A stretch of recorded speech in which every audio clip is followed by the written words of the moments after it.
Para discutir el tema de la movilidad en esta hora, tenemos a Aurelio Suárez, ex candidato del Polo, un hombre serio, no lo he oído decir una pendejada, que eso es muy importante, y que cuando se le mete a los temas, se le mete a fondo. Aurelio, buenos días. Bueno, Francisco, muy buenos días, mil gracias.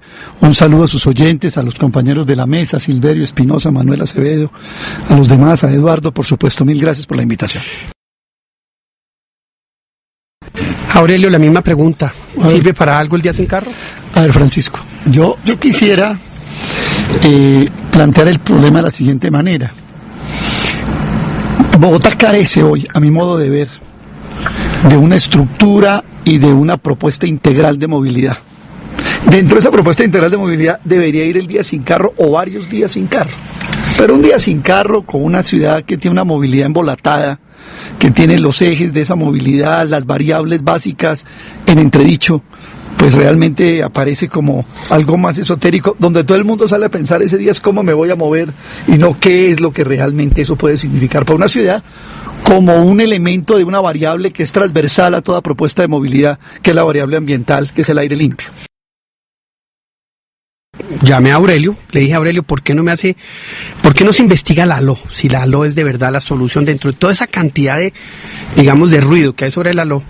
Y no solo investigó, no solo se fue a los humedales, no solo se metió en el tema, sino que cuando me habló me dijo, mire, yo no puedo hablarle de la ALO. Me dijo, ¿por qué? Porque la ALO es un pedacito. Porque es que usted no puede hablar de la ALO sin hablar de la ciudad de Cali, sin hablar de la Boyacá, sin hablar de la autopista, sin hablar de Transmilenio, sin hablar de metro. Precisamente esa integralidad es lo que hace falta ahorita en el debate sobre Bogotá. ¿Por qué se nos perdió ese norte y qué hacer para recuperarlo, Aurelio? Bueno, yo creo que hay dos cosas que quisiera resaltar para esta pregunta. Lo primero es esto. Muy a propósito de las actuales circunstancias a las que se refería Eduardo. Vino la semana pasada, no sé, hace unos días, un técnico francés, franco-vietnamita, dijeron que era, el señor Javier Juan, y dijo esta frase. Juan H-U-A-N, no J-U-A-N. H-O-A-N-G. Ah, okay. Y ahí lo vietnamita, sí, Juan. Juan, correcto. Entonces usted es experto en vietnamita, ¿no? Su tipo habla 32 idiomas, ¿no? Se necesitan acciones curativas en partes más densas, dijo la frase este ingeniero franco-vietnamita. Yo creo que eso es lo que no necesita Bogotá. Cuando usted trae un experto y el experto le dice que lo que se necesita son acciones curativas, ya vamos mal. Ya vamos mal porque lo que se necesita es un plan integral, no unas acciones curativas. Y eso prácticamente, traigo esa frase porque para responderle a su pregunta, eso es lo que ha sucedido. Hemos estado haciendo la movilidad en Bogotá por pedazos, por piezas. Entonces es como cuando usted va a armar un rompecabezas y va haciendo las piezas y después dice arme el rompecabezas, resulta que las piezas no cuadran unas con otras, ¿sí? Entonces Eduardo lo decía, se hizo Transmilenio. Ahora nos están hablando de unas soluciones de trenes ligeros, tranvías. Se hacen incluso las calles y las avenidas, pero no se hace concebido dentro de un plan que yo llamaría un programa distrital de mediano y largo plazo que le permita a la ciudad orientarse a resolver sus problemas. Yo quiero, si me permite, Francisco, dar 2 o 3 elementos teóricos que nos permiten abordar el tema de la siguiente manera. Un plan de movilidad en una ciudad tiene 2 elementos, es una cosa muy sencilla. Tiene 2 elementos, un elemento de oferta y un elemento de demanda. La oferta es la malla vial o las distintas soluciones de vías. Y la demanda está dada por el distinto tipo de vehículos, incluyendo el transporte público, que deben andar por esa malla vial.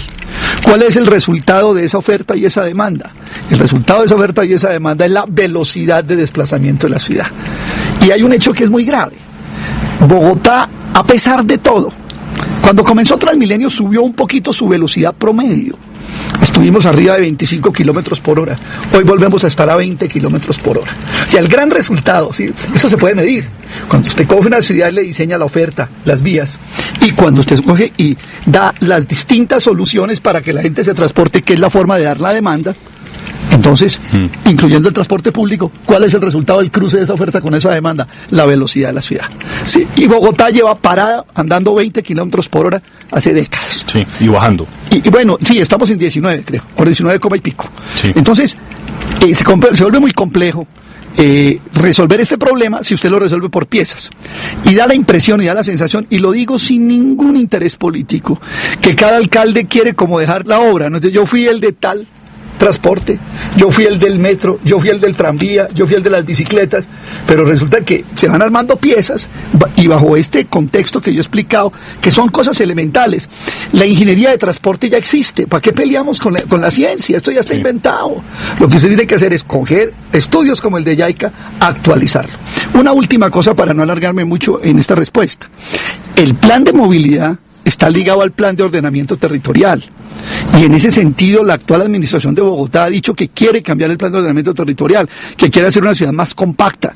Yo creo que tiene que, primero que todo, antes de proponer cualquier cosa, actualizar el plan de ordenamiento territorial que quiere hacer la actual administración, y a ese plan de ordenamiento territorial actualizarle un plan de movilidad. Recuerde, Francisco, que no solamente está el estudio de JICA, Bogotá tiene un plan maestro de movilidad que debe actualizarse, creo yo, si es que las realidades lo han superado.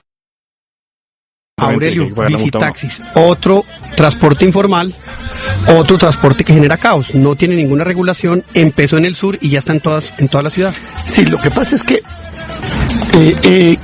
eso es una muestra de que la oferta que se tiene no realmente satisface a todo el público, a todos los ciudadanos. Y entonces empiezan a aparecer formas de estas. A mí no me gusta hablar mucho del transporte informal, porque eso le da como un viso como de ilegalidad, ¿cierto? Y lo llaman en el sur transporte alternativo, a mí eso me suena, pero no solamente son los bicitaxis, es que hay taxis, hay carritos, hay vanes, hay mototaxismo, hay de todo. Eso prueba que la ciudad no ha resuelto el problema. Eso no es un delito, eso no se puede criminalizar. Eso surge porque hay una demanda que no tiene satisfacción. Bueno, yo quisiera darle unos elementos. Yo no quiero decir que funcione o no en Bogotá, porque precisamente me saldría un poco de mi tesis central. Es que se requiere un plan integral de estudio de oferta y de demanda, y si en alguno de los tramos de esa oferta funciona un tranvía, pues ¿por qué lo vamos a vetar? Pero sí quiero dar algunos datos sobre lo que es el tranvía, porque ese es un punto grande. A ver, empecemos por esto. Los tranvías en el mundo, no confundamos tranvía con tren ligero con metro, son tres cosas distintas. Es papa, arracacha y yuca, son distintas, aunque todos sean tubérculos. ¿Sí? El tranvía es ante todo un modo de transporte de baja capacidad. En general en el mundo los tranvías son de 5 secciones, que es una máquina y 4 locomotoras. Después de los años 90, en eso tiene razón el doctor Iragorri, se han venido resucitando los tranvías que se habían dejado de lado. Ciudades como Potsdam, por ejemplo, en la Alemania Oriental, y ciudades como Bilbao, por ejemplo, el caso de La Riada, que citaba el doctor Iragorri, Boston mismo, San Francisco, tenemos el tranvía de Puerto Madero, yo he montado también en el de Santa Teresa, Zurich tiene... La Ría, doctor. La Ría es otra cosa. La Ría, correcto, mil gracias, le agradezco su corrección muy precisa. Y también tenemos, por ejemplo, trolley en Ginebra, ¿cierto? Pero estos tranvías son en general modos de transporte de superficie. Y el modo de transporte de superficie tiene un problema muy grande desde el punto de vista de la movilidad, y son las intersecciones viales, y eso le quita la velocidad. Ese es un hecho cierto. No es lo mismo el transporte subterráneo que el transporte a superficie, porque usted tiene que tener intersecciones, o tiene que hacerlos en segundo piso, o tiene que tener unos puentes elevados que pasen por las intersecciones más donde haya mayor congestión. Y le voy a dar un dato, doctor Iragorri: todos los tranvías del mundo que he estudiado, ninguno de ellos tiene más de 20 kilómetros por hora de velocidad promedio. Ese es un hecho cierto. Cuando se señala que algunas ciudades de Europa lo han venido reivindicando y se han venido implantando, si usted mira esas ciudades, es lo que se llaman conurbaciones de mediano tamaño. Y Bogotá no es una conurbación de mediano tamaño. Bogotá es una conurbación que fácilmente puede superar, sumando los municipios que tiene a su alrededor, de más de 10 a 11 millones de personas. Ese tipo de tranvías funcionan en esas conurbaciones de mediano tamaño. Yo no me opongo al tranvía per se, pero quiero señalar todas estas limitaciones que tiene, porque son hechos ciertos. Por ejemplo, tenemos un lío técnico. ¿Cómo por la séptima un tranvía resuelve el problema de la pendiente entre la calle 100 y la calle 94? Hay distintos tipos de tranvías. Por ejemplo, hay unos que son de rueda de acero, que van electrificadas sobre el riel. Parece que para ese tipo de pendientes deberían utilizarse tranvías de rueda de caucho. Y adicionalmente, los tranvías... Un bus con forma de tranvía. Los tranvías son inversiones iniciales de altísimo costo. Por ejemplo, un estudio del Banco Mundial, de la firma consultora Halcroft Fox, y también reivindicado por la CEPAL, da los siguientes datos. Un carro tranvía tiene un costo inicial de 2 millones de euros. Un trolebús articulado, yo me imagino que estamos hablando de los buses que hay en Ginebra, doctor Irragorri, son 700.000 euros. Y un bus articulado a diésel, 300.000 euros. De tal manera que el costo es casi seis veces, un poco más de 6 veces el costo del carro tranvía frente al bus articulado a diésel. Ahora, el costo anual de mantenimiento del carro tranvía también es más alto que todos los demás. ¿Cuál es la ventaja del tranvía? 2 ventajas que hay que reconocerle. La primera, que el combustible es ambientalmente amable, ¿cierto? Es decir, no contamina. Y el segundo elemento positivo que puede tener un tranvía es que tiene una vida útil más grande. Se habla de buses de 20 a 25 años de vida útil, se habla de tranvías de 50 años de vida útil. Para terminar el tema de movilidad, porque, bueno, para empezar el tema de movilidad, porque este es un tema de ciudad tan importante que no podemos dejarlo sin conclusión y mayor desarrollo. Hay que hacer la ALO. ¿Qué se hace con la ALO? ¿Cuál es la complejidad de la ALO, Aurelio? Bueno, la ALO es una avenida longitudinal de Occidente, recordémosle a los oyentes, que fue incluida por primera vez en el plan piloto del distrito en el año 61. Después tuvo distintas variaciones, pero al final digamos que en el año 98 se metió al plan de ordenamiento territorial y en el año 2006 un COMPES del gobierno nacional la decretó como una ruta de importancia estratégica. A mi modo de ver, de manera tardía. Yo creo que hay una serie de realidades que han superado la propuesta inicial de la ALO. Por ejemplo, cuando se habló de la ALO así, aún no se había desarrollado la transversal de la Sabana, que va de Chía, Cota, Funza, Mosquera, por donde va un tráfico que llaman de larga distancia que atraviesa sin entrar a Bogotá. Y ahí ya tiene hoy un desfogue. Hay una concesión vial del departamento de Cundinamarca. Se ha generado una población enorme al occidente del ALO, entre el río y la ALO. Yo creo que viven en Bogotá más o menos 1 millón de personas. Tenemos unos humedales que hoy se vuelven cruciales desde el punto de vista de la estructura ambiental y de la estructura ecológica de la ciudad. Recordemos que los humedales son unos amortiguadores de la escurrentía del agua de los cerros al río, y que si esos humedales se tocan o se deterioran, vamos a tener todavía mayores problemas con el manejo del río.